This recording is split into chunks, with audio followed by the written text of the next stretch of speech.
What's up, guys? John here. Last week, Elon Musk issued a warning to the world about the collapse of the dollar due to horrible policies and ever-growing debt. U.S. government debt is now the highest in history. That's decades worth of government spending, things like Medicaid and other health care, the U.S. military, food stamps, and other benefits. It's now more than $34 trillion. Many worry that a confluence of factors is going to send the U.S. into a debt spiral. Our balance sheet is getting out of control, and he believes it's going to lead America to see our downfall. Now, if it were just Elon Musk, I would say, maybe he's wrong. But then you have Janet Yellen saying the same thing. Jerome Powell saying the same thing. The IMF, International Monetary Fund, just issued this warning. And to add all this up, you look at one clear picture, that the world's most successful hedge fund manager, Ray Dalio, the founder of Bridgewater & Associates, in 2013, his company was the most successful private equity firm on planet Earth. He came out with a book. He wrote this book called The Changing World Order. Now, I believe they put this in front of us to normalize this. So when this does happen, which I believe it's going to happen, everyone's already kind of expecting it. And so look at this. What are the odds, right? What are the odds? This multi-billionaire, he writes this book.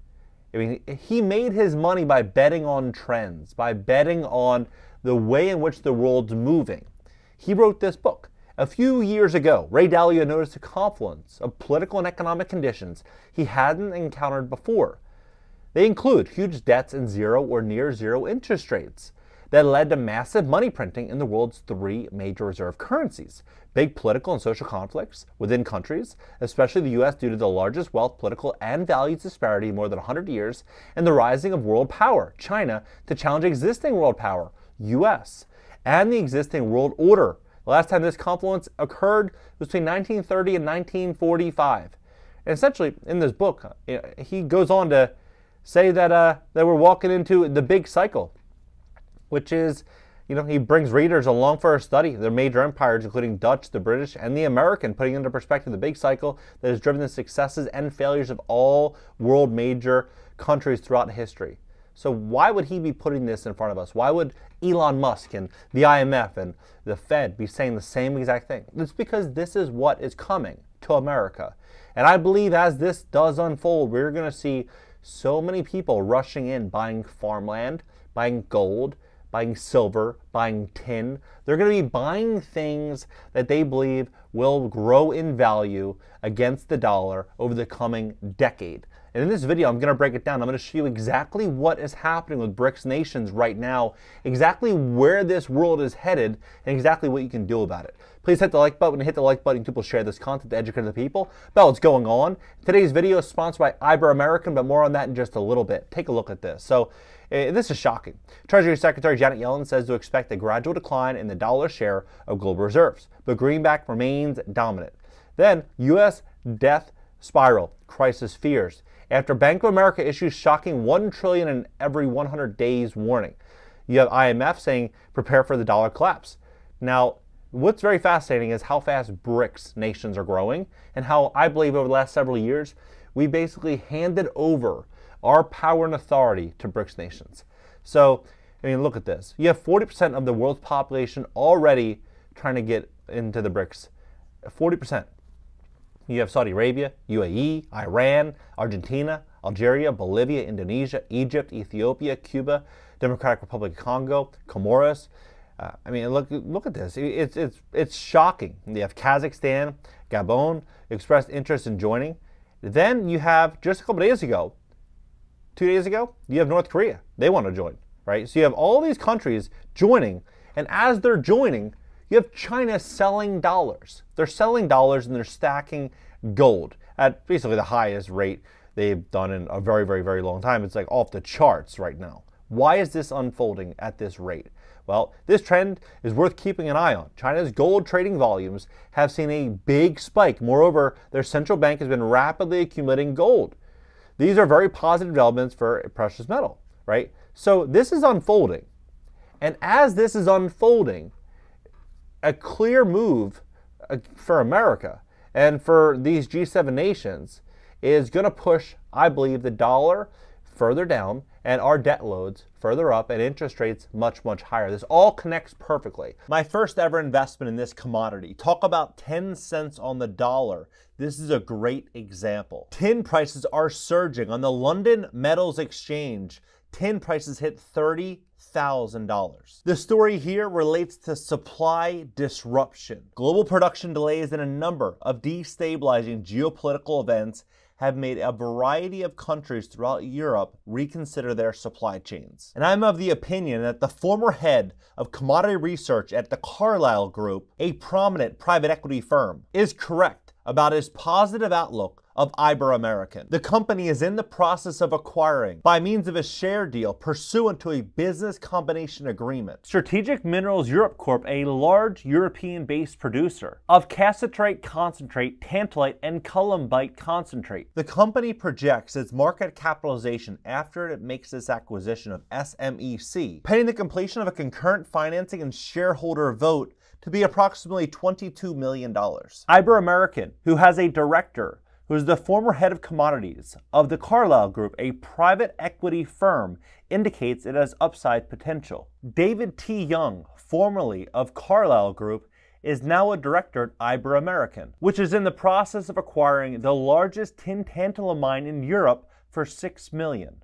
The seller spent tens of millions bringing this to production. The primary asset of SMEC, the company being proposed for purchase, includes a historically producing mine known as the Pinota Project, which Ibero-American believes it can resume production and become profitable shortly after the acquisition. After the completion of this acquisition, the company expects to implement crucial capital improvements to optimize production and efficiencies at the mine, so that the company may restart its exploration as soon as possible after lifting the provisional suspension. Prior to SMEC ceasing production at the Pinota Project, SMEC was experiencing historical production, primarily as a result of improvements made at plant efficiency, quality, and optimization of recovery factors. The company believes that based on positive prior results at the SMEC Pinota Project and subject to lifting the provisional suspension, the company will be able to further increase revenue generated at the project by increasing production and improving quality on cassiterite concentrate, tantalite, and columbite concentrate. The following illustrates just how important tin is. Tin is a key metal for the future. All you have to do is look at solar panels, electric vehicles, look at AI and robotics. Everything is heavily dependent on the success of tin. Tin is the best performing metal on the LME so far this year. I believe Ibero-American has a very bright future. For more information, you can click the link in the description just below this video to get started to learn more about investing in Ibero-American. You have 10 countries leading the world's decarbonization efforts. You have Sweden, Norway, Denmark, Switzerland, Austria, Finland, UK, New Zealand, France, Iceland. Of course, you have Canada, you have America, right? All of these countries moving heavily into this. Now, to do this successfully, it's not going to be cheap. Now, they estimate that the price is going to be about $9.2 trillion per year. $9.2 trillion per year. McKinsey, the management consulting firm, said in a 2022 report that spending on an energy and land use systems and a net zero transition would cost an average of $9.2 trillion per year between 2021 and 2050, which is an annual increase of about $3.5 trillion per year from what was the current spending levels. So you see clearly what's going to happen. We're going to print more money, and we're going to see more countries looking to de-risk themselves. Interestingly, all of these BRIC nations, what are they doing? They are going to be capitalizing on this trend. You know, you look at China, they're investing heavily in coal.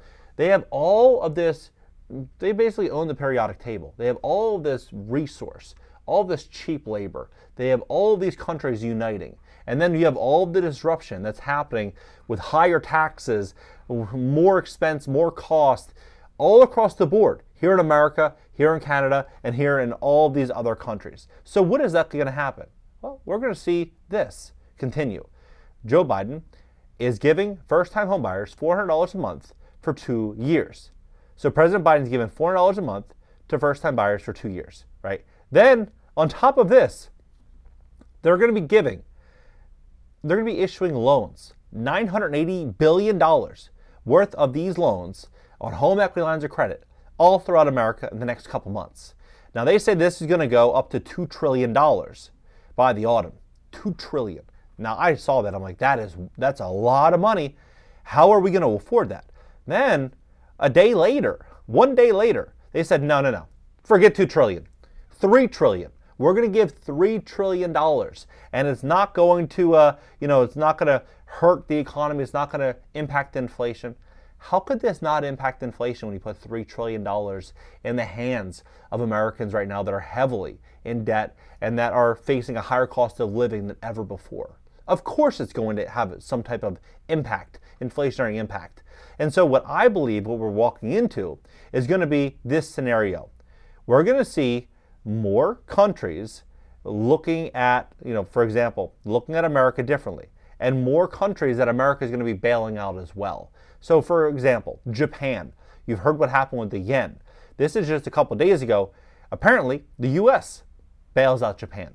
And the Bank of Japan has been struggling to defend the Japanese yen from debasement over the first 4 months of the year as the pressure of higher interest rates begins to crack the facade of 30 years of heavy monetary intervention. Why would they be bailing out? Why would they be bailing out Japan? Well, the answer to that is quite clear. The answer to this is that, Japan owns $1.1 trillion worth of our debt. That's why. And so if they did not bail out Japan, Japan would have likely dumped a ton of T-bills and they would have sold a lot of our debt. And they would have sold this debt at a horrible time because we need to sell so much debt in the coming couple of years. And the number is $11 trillion every year for the next 5.5 years. That's what we need to sell. So we're going to start to see more and more craziness. For example, it's shocking. Look at Barry Sternlich. He is the CEO and founder of Starwood Capital. They have $115 billion worth of real estate, one of the biggest real estate investors in America. He issued a warning 3 days ago, saying that he expects weekly bank closures because of higher interest rates. And then when you scroll down this article, is it one a week? How many is this? He's saying you're going to see a regional bank fail every day or not every week, maybe 2 a week. That's what he's saying. Look at what's happening in Canada, for example. Look at this. Look at this. This could increase the risk of a sharp correction that could generate system-wide stress. At the same time, the valuations of some financial assets appear to have become stretched. So what happened with this lower interest rate environment is a lot of banks issued a lot of loans. They made a lot of very, very bad investments. A lot of investors, a lot of real estate syndicators, a lot of property owners bought properties thinking that everything was going to be great and we're going to return back to normal. Then they're increasing interest rates at the fastest pace ever and basically pulling the rugs underneath of regional banks all throughout America, all throughout Canada, pulling them throughout syndicators, throughout homeowners, property owners, real estate investors. It's just rug pulling basically everybody. And as this rug pull is unfolding, what's going to happen? You're going to see people, institutions, pension funds, sovereign wealth funds looking for ways in which they can hide and protect and preserve their wealth inside of this massive transition. That's what we're in right now. We're in a massive, massive transition. And look at this, for example. Just a couple days ago, all throughout America, this is on the National Association of Home Builders website. By the 28th of this month, May 28th, all new buildings are going to be changing. All new construction. So for homes, look, 18 months after the effective date, multifamily projects, this is going to be $30,000 and $31,000 per unit is what they say in additional cost. So you look at this. What is going to be the big winner here? What's going to be the big player? How is this all going to work? Now, what I believe is going to happen is I believe we're going to see a lot of money flowing into commodities. I believe commodities are going to really perform extremely well. And the reason I believe that is because when you look at all of these new energy mandates, you look at what's happening with electric vehicles, they say the S&P Global Mobility forecast electric vehicle sales in the United States could reach 40% of total passenger cars in the next 5.5 years. And they say that last year was just 8%.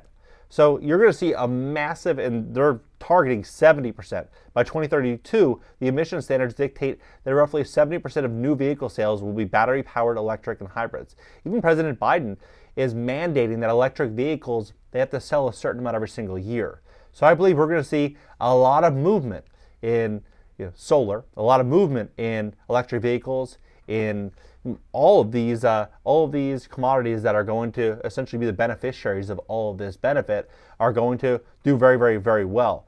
But now, fascinatingly, China, they say that China is going to be moving into this transition as well, and they're going to be going green. Look, it doesn't really seem that way. In China's coal country, full steam ahead with new power plants despite these pledges. Then, driven by China, coal plants made a comeback. Last month.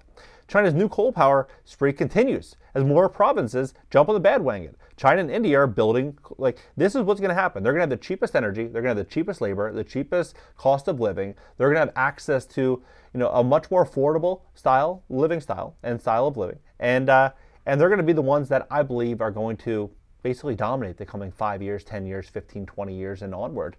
It's going to be India, China, it's going to be these, BRICS nations. And unfortunately, our living standards here seem like we're walking into the end of, this, America's the land of the free, home of the brave, land of opportunity. It doesn't look like that anymore. I believe the beneficiary of a lot of this change is going to be the tin market. I saw this article, came out last month, said a squeeze risk building in the tin market. Tin prices on the London Metal Exchange have surged 27% this year, landing on the radars of some institutional desk.